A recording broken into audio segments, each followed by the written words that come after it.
अस्सलाम वालेकुम दोस्तों। यार जरा मेरा पहला यूट्यूब चैनल आई वो हैक थी चुका है, पता नहीं यार कहीं हैक किया। अल्लाह पाक को हिदायत देवे। इस चैनल उत्ते मेरा फर्स्ट व्लॉग है, पहली वीडियो।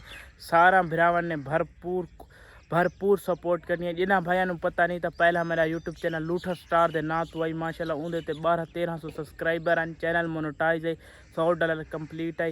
बस यार हेटरां बंदा क्या आखे, जिन्होंने कोई मशहूर थी यार उन्होंने अच्छा नहीं लगता। बस उन्होंने मर्जी, अल्लाह पाक उन्होंने खुश रखे। तो यार इस चैनल पर तुसा भरपूर मुहब्बत दिखानी है, सपोर्ट करनी है। अपने दोस्तों को मेरी वीडियो शेयर करनी है, चैनल ज़रूर सब्सक्राइब करना है। इंशाअल्लाह अल्लाह पाक वध तरक्की देसी, अल्लाह थोड़ा खुश रखे। थोड़े भरावां की मैं सपोर्ट चाहिए, थोड़े भरावां की सपोर्ट हो सी तो मैं अगर निकल सकसा। मैं एक यूट्यूबर व्लॉगर की वीडियो देता रहना। मैं को एक यूट्यूब पर आवन का शौक है और व्लॉग बनावन का शौक है। सब दोस्तों ने गुजारिश है मैं सपोर्ट करो। अल्लाह पाक तो खुश रखे, वसदे रहो।